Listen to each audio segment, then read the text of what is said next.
โอ้ยเมื่อยหลายพักพรบัดเนี่ยกินน้ำกินในอยู่เนี่ยอย่าง2 กิโลนี่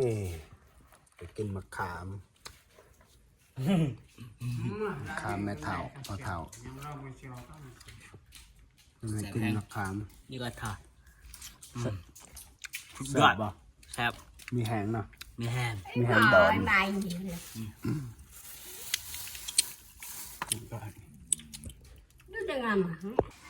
เฮ้ยทีมงานเขาหลังจาก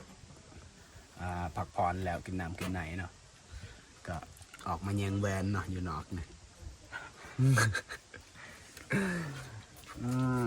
เหนื่อยเนาะ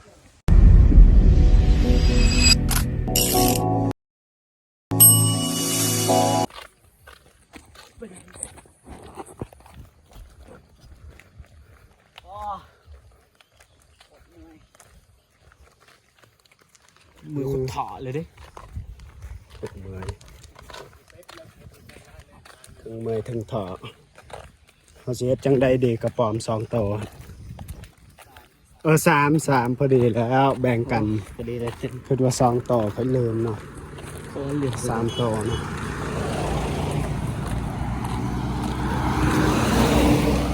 3 ตัวก็เอาคนละตัวเนาะคนละตัวเนาะแบ่งกัน เช่นไรเขาไปแบ่งญี่ปุ่น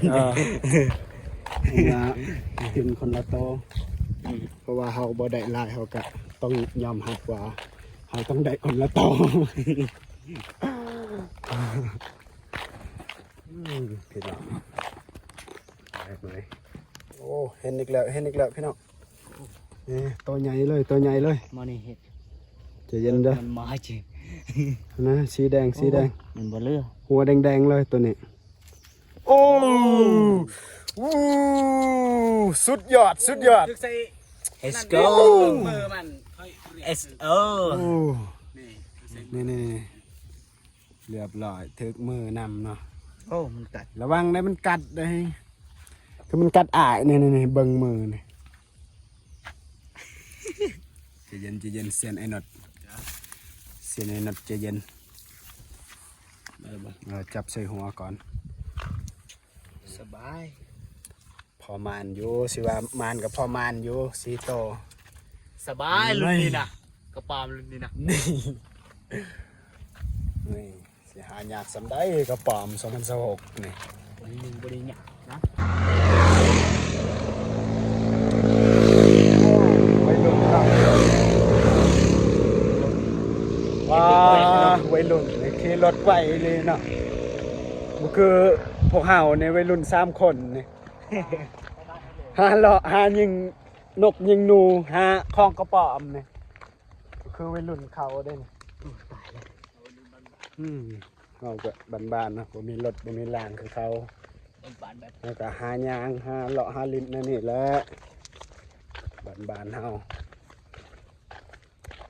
ได้เซียนห่อนบ่ ถอดลาย ห่อนก็ใส่หมวกแต่ถ้าเขาบ่มักหมวกก็บ่ต้องใส่ เจ็บ โอ้ใจเย็นอยู่นี่ว่ามึงเที่ยวมีเมืองผมใหม่นี่ได้กระป๋อมเนี่ยนี่ว้าวสุดท้ายก็หอดเนาะเพื่อนปูหยาเนาะนี่พุ่นหยาแม่เท่าหอดเป็นได้เนาะบอลพักผ่อนเฮาโอ้ยเมื่อยหลาย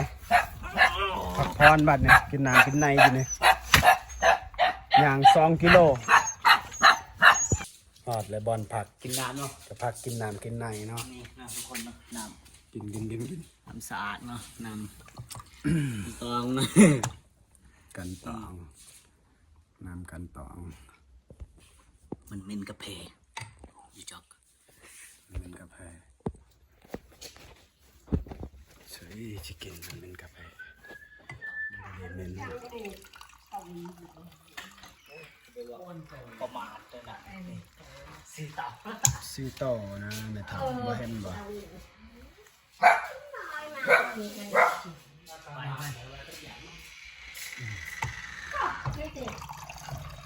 เอามานั่น cô nhà xe nhà thôi là hay nữa tôi vào chồng của anh chà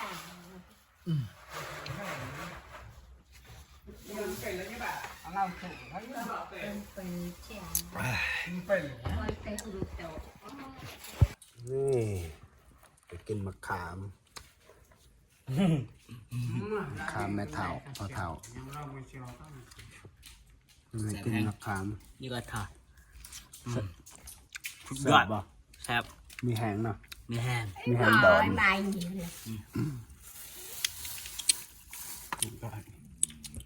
nó đừng làm hả นี่ก็ไล่เก่งไล่ตัวยิงไล่ ตะพอนเนาะกินมะขามกินส้มมะขามมะขามสม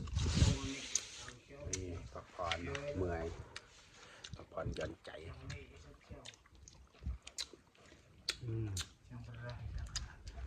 giờ phải thôi chiều phút โอ้ยดอกเดียว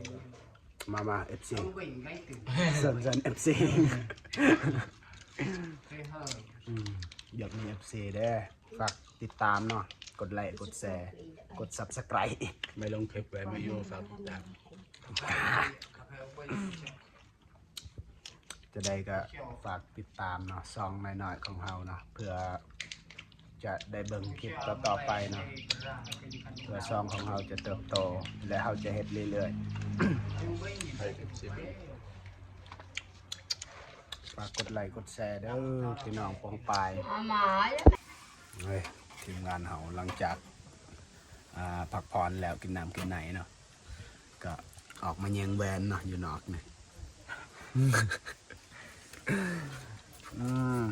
เหนื่อยเนาะเหนื่อยจากการย่างออกมาพักผ่อนแล้วก็มาเล่นเนาะมาเล่นมาแยงแวน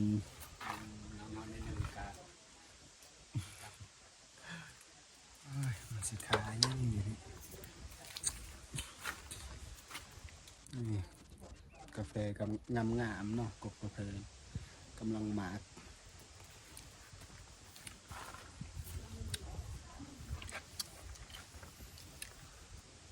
นี่ในแวนอันนี้แม่นในแวนอันนี้ตัวจริง ตัวจริงบุคคลในโฮบุคคลในแหวนจึงหล่อเนาะตัวจริง ไปเมื่ออยู่บนโฮมนะมันห่อน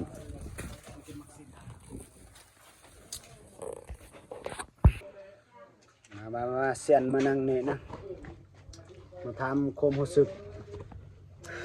เมื่อยแฮะ เป็นจะได้ย่างมา2 กิโล เมื่อยขดเมื่อยเลยได้กระป๋อมในเดียว คุ้มบ่จะว่าคุ้มบ่คุ้มค่า สุด บ่ เลย